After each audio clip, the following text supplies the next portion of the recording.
Fala, amigões! Graça e paz! E aí, como é que vocês estão? Amigões, chegamos hoje no capítulo 30. Que bênção que Deus nos preservou, nos conservou até aqui, estudando, lendo, meditando no livro de Provérbios.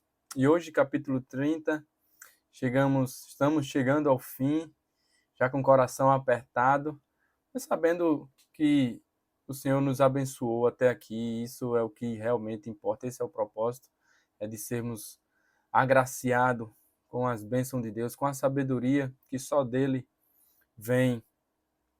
Então, capítulo 30, temos aí uns ditados, ou seja, os provérbios de Agur. E Agur, a Bíblia não dá muito relato, não especifica quem foi Agur, apenas fala, né, que ele era filho de Jaque, e não tem mais detalhes, a não ser esse detalhe da vida dele, que ele era filho de Jaque. Contudo, os provérbios contidos aqui no capítulo 30 são, assim, daqueles provérbios que aquece o coração, que nos faz exultar de alegria, sabe? Mas enfim, vamos lá. Queria trazer já algumas meditações. Agur, ele começa capítulo 30 de uma forma assim que a gente fica pensando, não entendi, Agur. O que foi que aconteceu aqui? Capítulo 30 ele está dizendo, estou cansado, ó Deus, estou cansado e exausto, ó Deus. Sou o mais tolo dos homens, não tenho discernimento. Ou seja, Agur está expressando aqui a sua incapacidade de alcançar a sabedoria, de alcançar aquilo que ele buscava por suas próprias forças. Ele se declara, estou cansado, Deus. Talvez ele esteja desabafando, eu tentei buscar sabedoria com as minhas próprias forças e não consegui. E aí no capítulo 3, no versículo 3, ele diz, não compreendi a sabedoria humana, nem tenho conhecimento dos santos. Mas no versículo 4 ele começa a falar o seguinte, quem é capaz de subir aos céus e descer? Quem segura os ventos com a mão? Quem envolve os oceanos? Quem criou o mundo inteiro? Qual é o nome do seu filho? Diga-me se é que sabes. Agur, no versículo 3, ele está agora usando, e eu acredito que se você é um leitor da Bíblia e já leu o livro de Jó, você com certeza vai se lembrar desses questionamentos. E Agur aqui está usando justamente as palavras que Deus fez para as palavras com as perguntas que Deus fez para Jó. Jó, onde estava? Quem sabe? Capítulo 38, versículo 5. Quem definiu, Jó, as dimensões e estendeu as linhas de medir?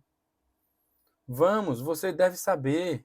Deus está fazendo essas perguntas para Jó e Agur agora está fazendo essas perguntas para o seu leitor, né? Quem é capaz de subir aos céus e descer? Quem? Contudo, Agur ele traz uma resposta no versículo 5. Toda a palavra de Deus se prova verdadeira. Ele é escudo para quem busca sua proteção. Então, Agur resume aqui toda a sua angústia, tudo aquilo que ele tem exprimido nesses primeiros versos, agora ele vai resumir que encontrou as respostas em toda a palavra de Deus, pois ela era verdadeira. E ele encontrou proteção, ela é escudo para quem busca sua proteção. Então, nós que estamos lendo o capítulo 30, é porque chegamos lendo todo o livro e estamos, de certa forma, agora coroando os nossos estudos com essa certeza de que só a palavra de Deus, ela é verdadeira. Ela é a prova de qualquer ensinamento que não estiver baseado nela, é porque contém falhas. Contudo, a palavra de Deus, ela é toda Na verdade, toda a palavra de Deus, ela é verdadeira. Isso é o que Agur tem nos ensinado aqui nesses primeiros versos. No versículo 7, eu anotei aqui algumas coisas, algumas reflexões.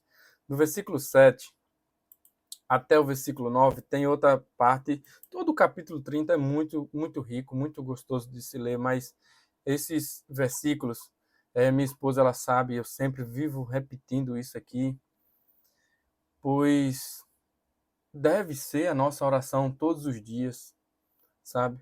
Buscar o equilíbrio, buscar a temperança em tudo, deve ser a nossa oração diária. E eu quero ler o seguinte aqui com você.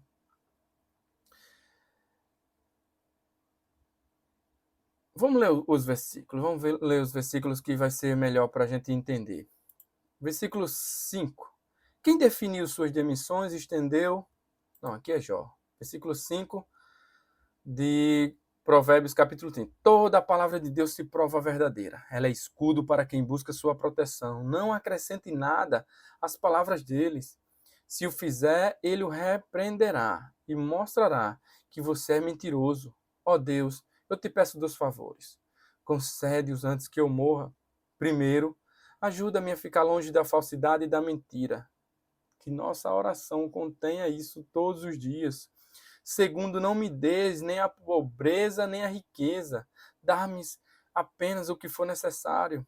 Pois se eu ficar rico, possa ser que te negues e diga, quem é o Senhor? E se eu for pobre demais, possa ser que eu roube e diga com isso, desonre, e com isso desonre o nome de Deus. Ou seja, equilíbrio e equilíbrio em tudo. Quando alcançamos a sabedoria, nós tendemos a ficar soberbo. Precisamos de equilíbrio. Quando alcançamos um status de riqueza, perdemos o equilíbrio quando viramos egoístas. Não somos generosos. Quando também, se a gente está passando por uma dificuldade e estamos em situação de pobreza, negamos ao Senhor, reclamando da situação, ou seja, que Deus nos dê equilíbrio. Se você ver esses trechos que eu acabei de ler de forma superficial, você poderá pensar, mas por que será que ele pediu isso? Na verdade, o foco não é esse.